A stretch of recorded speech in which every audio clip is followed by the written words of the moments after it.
Assalamualaikum warahmatullahi wabarakatuh. Perkenalkan, saya Silva Putri Fikma, NPM 23 170 10159 dari Fakultas Kedokteran, mahasiswa Universitas Baitur Rahmah.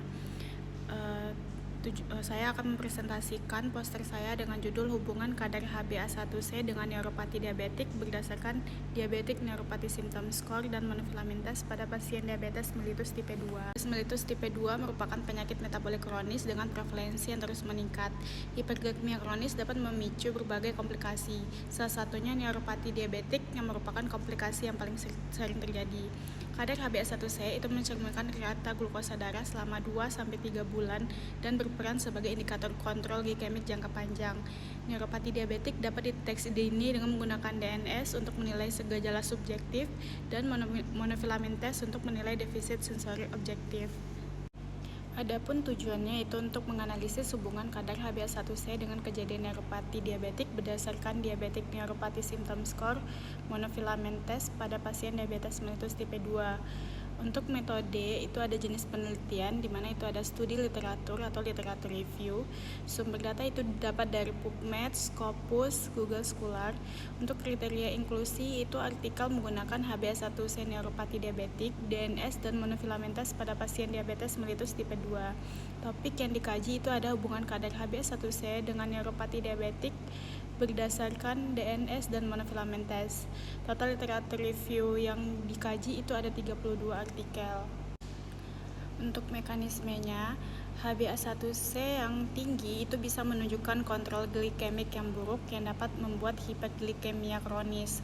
Hiperglikemia kronis ini merupakan kelebihan kadar glukosa darah dalam jangka panjang yang bisa meningkatkan pembentukan AGS, yaitu Advanced Glycation and Production, yang bisa menyebabkan merusak jaringan. Lalu bisa menyebabkan juga peningkatan stres oksidatif, meningkatkan radikal bebas dan terjadinya kerusakan sel yang bisa membuat disfungsi mikrovaskular. Disfungsi mikrovaskular ini yang membuat aliran darah itu menurun dan jaringan ke oksigennya itu berkurang. Maka terjadilah kerusakan saraf perifer.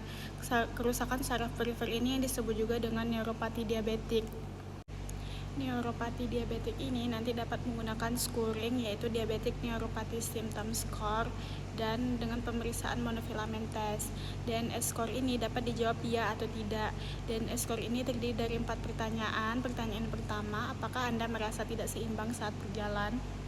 Lalu pertanyaan kedua, apakah Anda merasa terbakar, nyeri seperti ditusuk atau nyeri pada tungkai atau kaki? Pertanyaan ketiga, apakah Anda merasa kesemutan pada tungkai atau kaki? Pertanyaan keempat, apakah Anda merasakan mati rasa pada tungkai atau kaki? Nah, cara penilaiannya, pertanyaan dijawab ya untuk 1 poin. Jawab pertanyaan tidak untuk 0 poin. Skor maksimumnya itu ada 4. 0 poin untuk tidak ada neuropati, 1-2 itu neuropati diabetik ringan, 2-3 itu untuk neuropati sedang, 4 itu untuk neuropati berat. Lalu bisa juga dengan pemeriksaan monofilament test. Nah, titik pengujiannya itu ada 9 titik pada setiap kaki. Ada di ujung ibu jari, ujung jari kedua, ujung jari kelima, kepala metatarsal 1, kepala metatarsal 2, kepala metatarsal 5, lalu ada midfoot, lateral midfoot, dan tumit. Penelitian ini sudah pernah dilakukan sebelumnya, tapi tidak dengan menggunakan monofilament test dan DNS score. Penelitian sebelumnya ini hanya mengkaji hubungan kadar HbA1c dengan neuropati diabetik. Nah, temuan utamanya itu pada Hanifah et al. 2021. Penelitian Hanifah et al. 2001 ini menunjukkan bahwa kadar HbA1c yang tinggi berhubungan signifikan dengan neuropati diabetik perifer.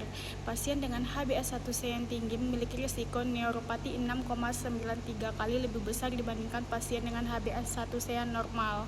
Sebanyak 83,87% pasien dengan HbA1c tinggi mengalami penurunan nilai sural radial amplitudo rasio dibandingkan kelompok HbA1c yang normal. Hasil ini menunjukkan bahwa kontrol glikemik yang buruk meningkatkan risiko terjadinya neuropati diabetik. Jadi kesimpulannya, terdapat hubungan bermakna antara kadar HbA1c dengan kejadian neuropati diabetik pada pasien diabetes mellitus tipe 2. Semakin tinggi kadar HbA1c, maka semakin tinggi scoring DNS dan risiko hasil monofilament testnya yang abnormal. Pengendalian glikemik berperan penting dalam pencegahan neuropati diabetik. Sarannya yaitu optimalkan kontrol glikemik, target HbA1c-nya itu kecil dari 7% untuk menurunkan risiko neuropati diabetik. Lakukan screening rutin menggunakan DNS dan monofilament test, lalu edukasi pasien tentang perawatan kaki dan tanda-tanda neuropati diabetik. Lalu lakukan tindakan lanjutan terkait faktor risiko lain yang dapat menyebabkan neuropati diabetik. Baik, sekian poster ilmiah saya. Assalamualaikum warahmatullahi wabarakatuh.